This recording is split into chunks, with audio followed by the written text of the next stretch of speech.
Hi friends, எல்லாம் எப்படி இருக்கீங்க? நல்லா இருக்கீங்கன்னு நினைக்கிறேன். இன்னைக்கு நம்ம எங்க இருக்கோம்னா ஒரு கோவில்ல தான் இருக்கோம். அந்த கோவில் எங்க இருக்குன்னு நான் சொல்றேன். சேலத்துல இருக்கவங்களுக்கு தெரியுமான்னு பாருங்க. தெரிஞ்சா கமெண்ட்ல சொல்லுங்க. இது வந்து கோட்டை மாரியம்மன் கோவில் மாதிரி கோட்டை பெருமாள் கோவில். அந்த கோட்டை பெருமாள் கோவில்ல இருக்க ஆஞ்சநேயர் தான் இது. அப்புறம் வீடியோ போடணுன்றதுக்காக வீடியோ எடுக்கல. சரி, ரொம்ப நாளுக்கு அப்புறம் கோயிலுக்கு வந்திருக்கேமே அப்படின்னு சொல்லிட்டு தான் வீடியோ எடுத்தேன். சரி, வீடியோ எடுத்தது ஏன் சும்மா வச்சிருக்கணும்னு சொல்லிட்டு உங்களுக்குலாம் காட்டலாமேன்ட்டு தான் இந்த வீடியோ வந்து நான் அப்லோட் பண்ணேன். நாங்கள் எதுக்கு கோயிலுக்கு போனோம்னா, சண்டே வந்து அனுமன் ஜெயந்தி மாதிரி இந்த மார்கழி மந்தில் ஏதோ ஏகாதசியில் ஏதோ ஆஞ்சநேயருக்கு விசேஷம்னு சொல்லிட்டு தான் அந்த கோவிலுக்கு போயிருந்தோம். ஹனுமன் ஜெயந்தி வந்து வீக் டேஸில் வர்றதுனால வீக் எண்டில் பண்ணோன்றதுக்காக முன்னாடியே அந்த ஏகாதசி வர்றதுனால அன்னைக்கு வந்து இந்த விசேஷம் பண்ணியிருந்தாங்க. சரி, நாங்கள் அதுக்காக தான் போயிருந்தோம். நான் கூட அன்னைக்கு தான் ஆஞ்சநேயர் ஜெயந்தின்னு நினச்சிட்டேன். அப்புறம் பார்த்தா அது வியாழக்கிழமை தான் நட்டிருக்கு. அதுக்கு தான் கோயிலுக்கு போயிருந்தோம் நாங்கள். நான் 4th 5th படிக்கிறப்போ இந்த கோவிலுக்கு போயிருக்கேன். திரும்பவும் இப்போ தான் போனேன். சரி, அதுக்காக தான் இந்த வீடியோவே நான் எடுத்தேன். சரி, கோயிலுக்கு போகலான்னு காலைல ரெடி ஆனோம்.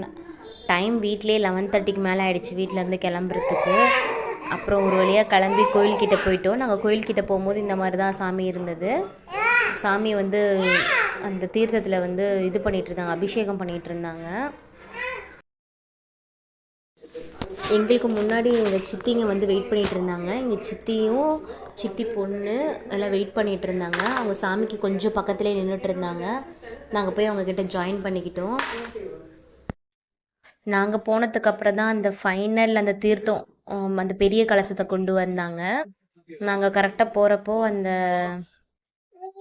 அந்த மெத்தலம்மா, அது பேர் என்ன, இப்படி இப்படின்னு கல்யாணத்துக்கு அடிப்பாங்களா அந்த மெத்தலம், அதில் வச்சுட்டு பிபிலாம் ஊற்றிட்டு போயிட்டு இருந்தாங்க. அப்புறம் பின்னாடியே வந்து தேங்காவை உடச்சிக்கிட்டே வந்தாங்க. பின்னாடி வந்து அந்த ஐயர் இருப்பார்ல, அந்த ஐயர் வந்து அந்த கலசத்தை வந்து தலையில் வச்சுட்டு அப்படியே வந்துட்டு இருந்தார். அவர் வந்துட்டு கோவிலில் போய் ஒரு சுற்றிட்டு வந்துட்டு அந்த தீர்த்தத்தால் சாமியை வந்து இப்போது அபிஷேகம் பண்ண போகிறாங்க. அந்த அபிஷேகம் பண்ணி முடிச்சிட்டதுக்கப்புறம் சாமியை வந்து திரை போட்டு மூடிட்டு சாமிக்கு வந்து அலங்காரம் பண்ணாங்க. அலங்காரம் பண்ணதுக்கு முன்னாடி அந்த சாமி மேலே இருக்க அந்த மஞ்சள்லாம் வந்து எல்லாத்துக்கும் கொடுத்தாங்க. அப்படியே ஃபோனை திருப்பினா நம்ம தங்கம் வந்து அவங்க அப்பாக்கிட்டேயும் சித்திக்கிட்டேயும் விளையாண்டுட்டு இருந்தா. அவளுக்கு எங்கே போனாலும் ஃப்ரெண்ட்ஸ் கிடச்சிட்றாங்க. சிரிச்சு எல்லாத்தையும் மயக்கிடுறா.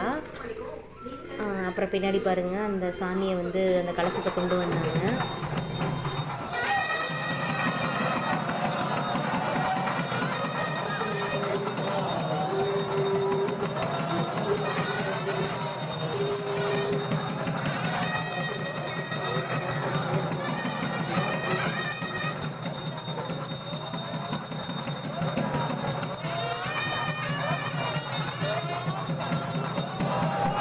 சாமிக்கு அபிஷேகம் பண்ணி முடித்தாங்க.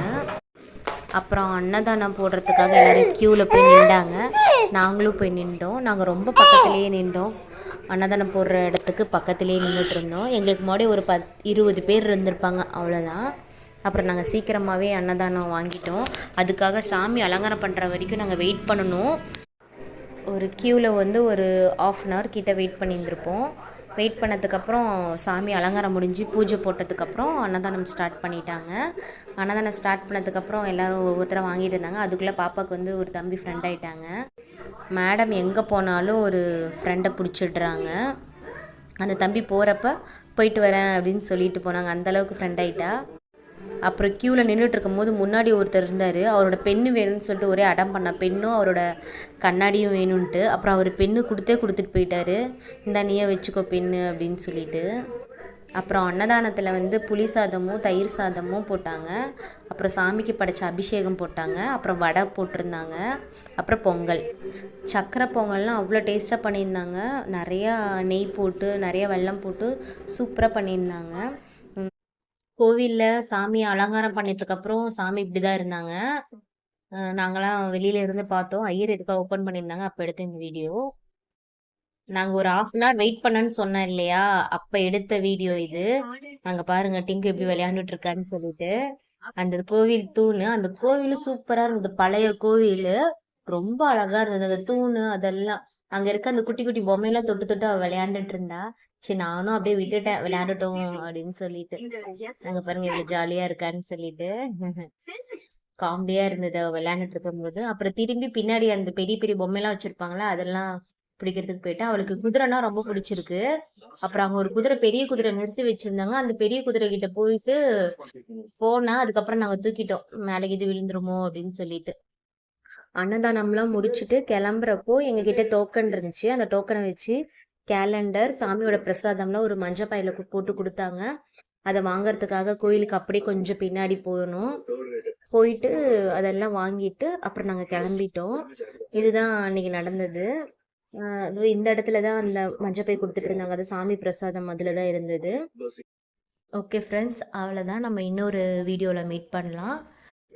பாய்.